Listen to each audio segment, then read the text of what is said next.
झट सी वह सुलझती भी, पर सुलझाते समय रस्सी के बीचों बीच एक गांठ आ पड़ी।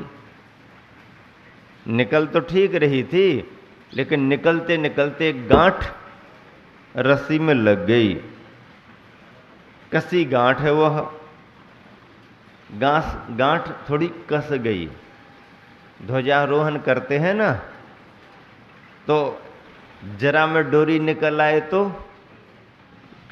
ध्वजा फहरा जाए, और निकलते समय जरा थोड़ा भी उसको कुछ अवरोध जैसा लगा और निकलने में थोड़ा विलंब हुआ, तो यहाँ खींचने वाला आकुलता करता है, जल्दी करना चाहता, तो वो थोड़ा जोर लगाता है।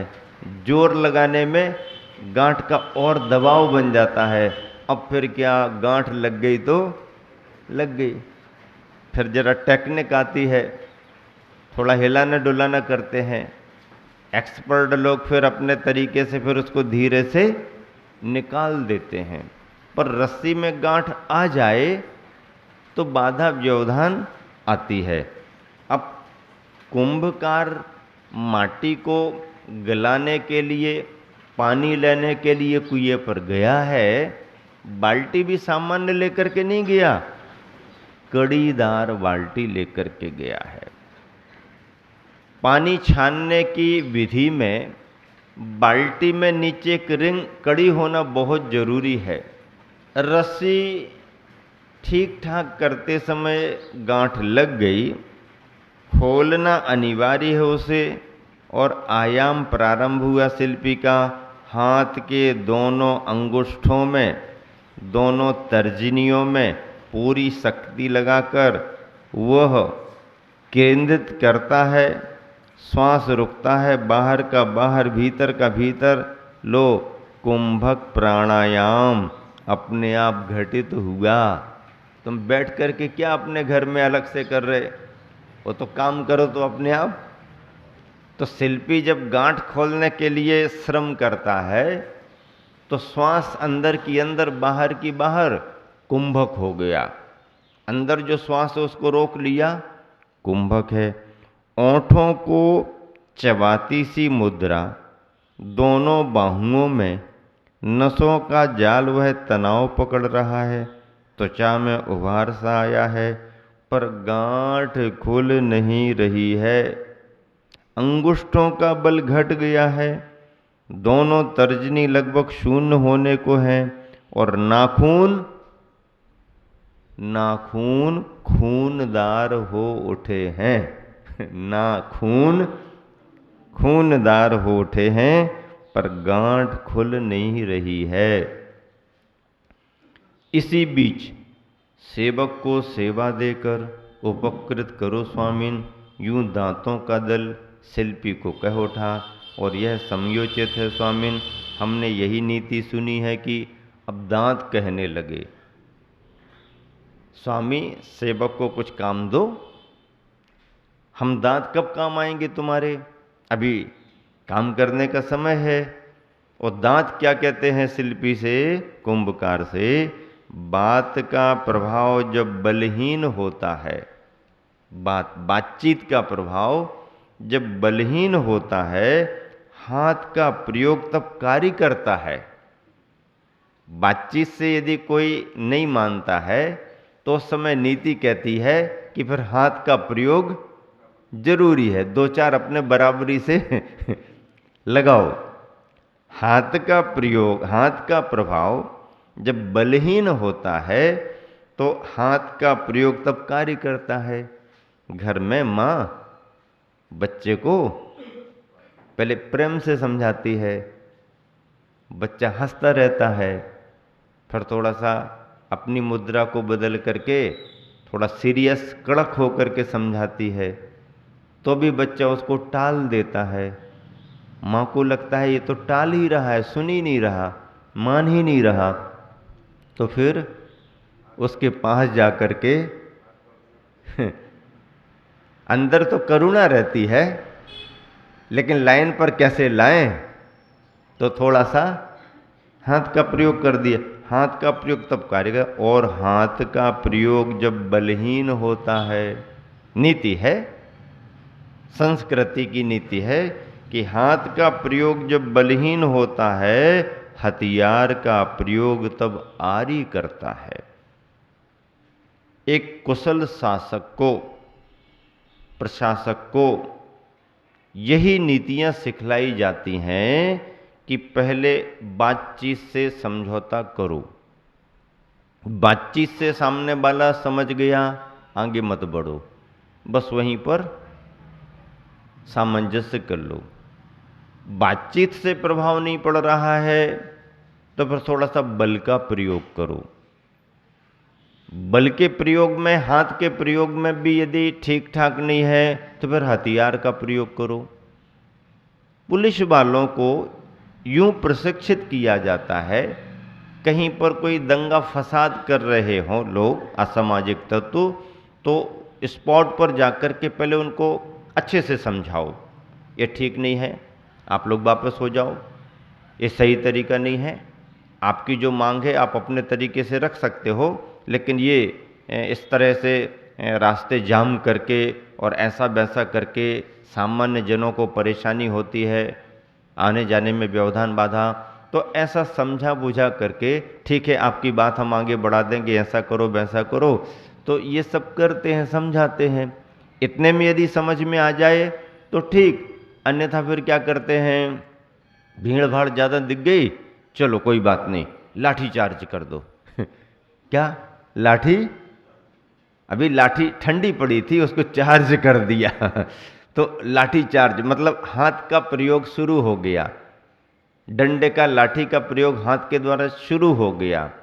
और यदि मान लीजिए लाठी चार्ज पर भी नियंत्रित नहीं होते, कोई कंट्रोल में नहीं आते, तो फिर क्या प्रशिक्षण दिया जाता पुलिस वालों को कि भीड़ को तितर बितर करने के लिए आंसू गैस के गोले छोड़ना शुरू करो। उससे भी यदि कंट्रोल नहीं होते हैं तो फिर नहीं, वो हवाई फायर कर दो, उससे भी कंट्रोल नहीं होते हैं तो वो पैरों की तरफ पैरों की तरफ। एक क्रम है नियंत्रित करने के। गुरुवर आचार्य श्री इन्हीं नीतियों को ध्यान में रख करके देश दुनिया में क्या आवश्यकता कब पड़ जाती है, तो कहते हैं बात का प्रभाव जब बलहीन होता है, हाथ का प्रयोग तब कार्य करता है, और हाथ का प्रयोग जब बलहीन होता है, हथियार का प्रयोग तब आरी करता है। इसलिए निस्संक होकर दे दो रस्सी इसे स्वामिन, और रस्सी प्रेषित होती दंत पंक्ति तक की, दांतों को रस्सी मिल गई। लेकिन सामान्य नहीं है, रस्सी को खोलने में दांतों को भी कई बार जड़ों से हिल जाना पड़ता है, और श्रम करते करते स्थिति बहुत अलग हो जाती है। तो फिर वह रस्सी भी, वह दांत भी और रस्सी भी क्या बातचीत करते हैं, क्या होता है, ओरी रस्सी मेरी और तेरी नाम राशि एक ही है। हाँ, ओरी रस्सी मेरी और तेरी नाम राशि एक ही है, परंतु आज तू रस्सी नहीं है, निरी नीरस लग रही है। रस्सी रस्सी नहीं है, नीरस लग रही है। सीधी सादी थी अब तक, दादी दीदी सी मानी जाती थी, उदारा अनुदरा सी, अब सरला नहीं रही तू, घनी गठीली बनी है और घनी हटीली बनी है। हट छोड़कर गांठ को ढीली छोड़, अन्यथा पश्चाताप हाथ लगेगा तुझे। चंद पलों में जब अविभाज्य जीवन तेरा विभाजित होगा दो भागों में, यदि तू नहीं खुलती है तो फिर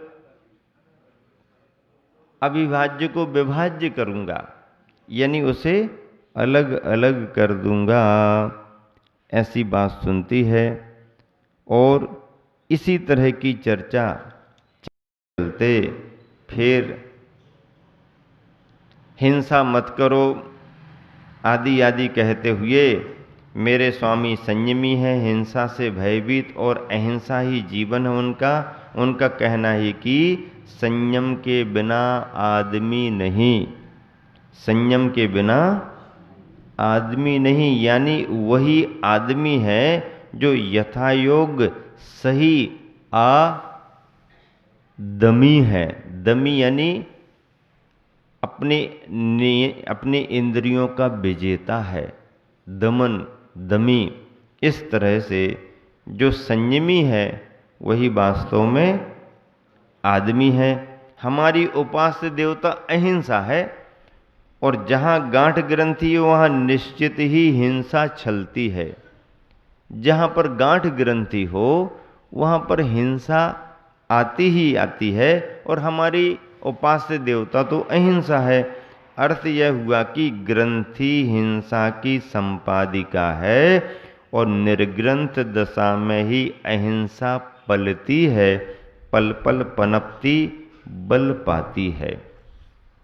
जहाँ गांठ ग्रंथि है वहाँ पर हिंसा किसी न किसी रूप में पलेगी ही पलेगी। यथार्थ अहिंसा का पालन करना है तो गांठ ग्रंथि से रहित निर्ग्रंथ अवस्था में आना पड़ेगा। और इस तरह यह सारे संदर्भ बातचीत में आते हुए फिर कुंभकार बाल्टी को कुएं में डालता है। कुएं में जलीय जंतु हैं, और जलीय जंतुओं में तरह तरह से रहने के कारण कुंभकार के मन में आता है कि प्रयोजन तो हमारा पूरा हो। बाल्टी में पानी भर करके आ जाए, लेकिन किसी भी जलीय जंतु को बाधा ना हो। तो ऐसे समय में बड़ी सावधानी से बाल्टी को नीचे उतारता है। आप भी पानी भरते होंगे, पर कई बार लोग लापरवाही में, नासमझी में या जल्दबाजी में क्या करते हैं, बाल्टी में रस्सी तो बंधी है लेकिन ऊपर से ही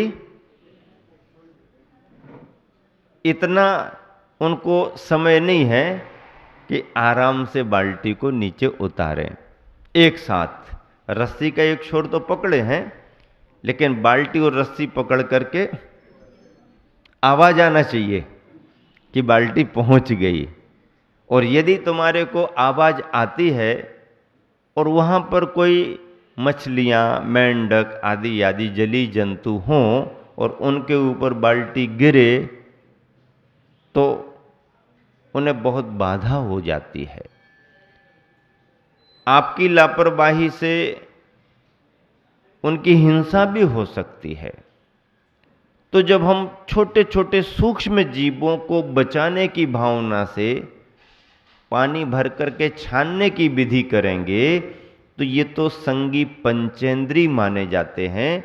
इनके प्रति करुणा और दया का भाव तो होना ही चाहिए।